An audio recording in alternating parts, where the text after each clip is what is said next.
ॐ गुरुर्मध्ये स्थिता माता मातृमध्ये स्थितो गुरुर्माता नमस्ते अस्तु मातृगुरुं नमाम्यहम्।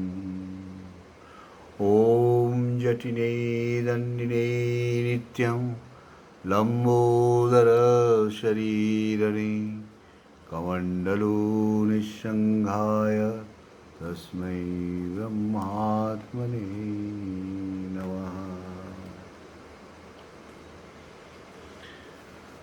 भक्तगण सादर प्रणाम। आज के चर्चा का विषय है गोस्वामी जी जब इलाहाबाद के कुंभ मेले में थे उस समय का एक वर्णन है कि साधारणतया वैष्णव या सन्यासी संप्रदाय के बाह्य वेशभूषा तथा आचार विचार को लेकर काफ़ी मतभेद और दलबंदी देखी जाती थी। इसी विषय पर महात्मा दयालदास बाबा जी ने चीज़ों को क्लियर किया। महात्मा दयालदास बाबा जी से किसी सन्यासी ने पूछा, आप कौन से मठ के हैं? उन्होंने कहा, मैं गगन मठ का साधु हूँ। सन्यासी ने फिर पूछा, गगन मठ तो शंकराचार्य द्वारा स्थापित चारों मठों में से नहीं आता, फिर इसकी उत्पत्ति कब से हुई है? दयालदास बोले, शंकराचार्य ने इनमें से किस मठ से संन्यास लिया था? इस बार सन्यासी को निरुत्तर देखकर उन्होंने कहा, इन बाह्य विषयों की ओर विशेष ध्यान न देकर अपने मन की विषय वासना का त्याग करने की चेष्टा करो। अनासक्त होना, विषय वासनाओं से परे रहना, यही संन्यास या किसी भी साधन पद्धति का प्रथम लक्ष्य है।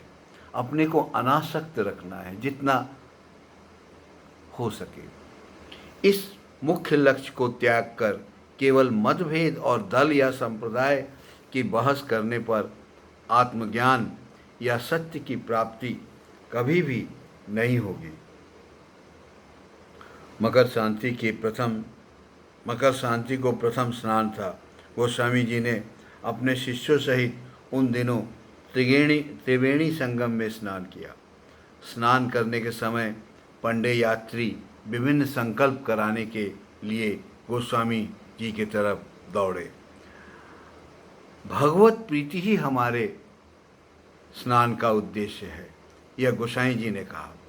शिष्यों को उन्होंने स्नान के समय मन में यह स्मरण करने के लिए कहा कि यह गंगा यमुना सरस्वती का संगम है। अति प्राचीन काल से अनेक मुनि ऋषि साधु महात्मा इस स्थान पर स्नान कर पवित्र हुए हैं। प्रत्येक वर्ष विभिन्न देशों से लाखों लोग यहाँ आकर अपने पाप का कालिमा धोने हेतु इस पवित्र संगम में स्नान कर रहे हैं। आज मैं भी इसी पवित्र संगम में स्नान कर स्वयं को पवित्र कर रहा हूँ। इस प्रकार स्नान के समय अन्य संकल्प मंत्रों का पाठ न कर भक्ति भावना सहित सब ने स्नान किया और अपनी इच्छा अनुसार ब्राह्मणों को दक्षिणा प्रदान की। तो इसमें से एक चीज़ पकड़ने की है कि भक्ति भावना जो भी कार्य करें वह भक्ति भावना से करें। संगम में गोस्वामी जी ने स्नान किया। उन्होंने पूरा के पूरा अपनी भावना अपने शिष्यों के साथ लगाई कि इतने महात्मा लोग इस पुण्य स्थान पर स्नान किया है, मैं भी स्नान कर रहा हूँ। और इस भावना से उन्होंने संगम में स्नान प्रतिपादित किया। कुछ दिनों बीत जाने पर हरिदास बसु ने गोस्वामी जी और अपने गुरु भाइयों का अंतरंग परिचय प्राप्त किया तो उनकी पूर्व धारणा परिवर्तित हो गई। गोस्वामी जी के कमरे में कई लोग रात में सोते थे। हरिदास बसु भी उसमें एक थे। गोस्वामी जी को उन्होंने रात भर जागते हुए देखा और करीब करीब वह रात्रि 11 बजे से लेकर के सुबह 5 बजे तक जगे ही थे। गोस्वामी बसु चूँकि गोस्वामी जी के कमरे में थे और बीच बीच में वो सो जाते थे। फिर उनकी नींद खुलती थी तो वो देखते थे कि गोस्वामी जी आसन पर विराजमान हैं। गोस्वामी जी ने हरिदास बसु से कहा, अब सुबह हो गई है, आपने शयन नहीं किया? गोस्वामी जी ने कहा, दुर्लभ समय है, इसे क्या सोते हुए नष्ट करना उचित है? सारी रात गोस्वामी जी ध्यानस्थ बैठे थे। गोस्वामी जी को हरिदास बसु ने अपनी व्यथा कहकर वकालत का पेशा छोड़ने की इच्छा व्यक्त की। गोस्वामी जी ने सांत्वना दी व कहा, हरिदास, अभी वकालत छोड़ने की तुम्हारी स्थिति नहीं है और न इसे छोड़ना अच्छा रहेगा।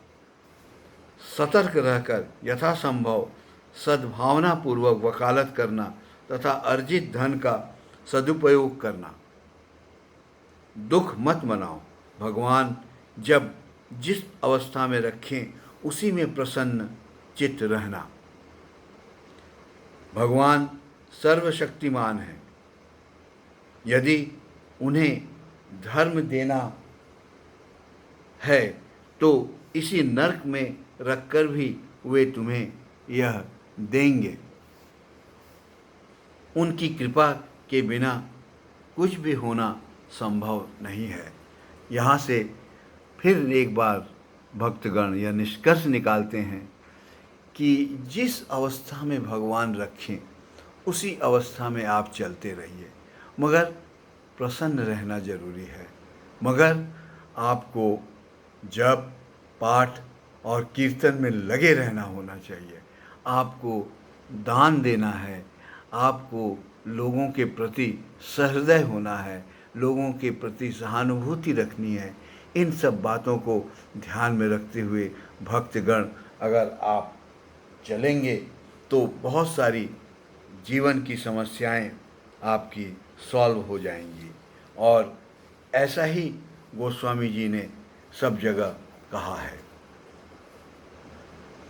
गोस्वामी जी कहते हैं कि आप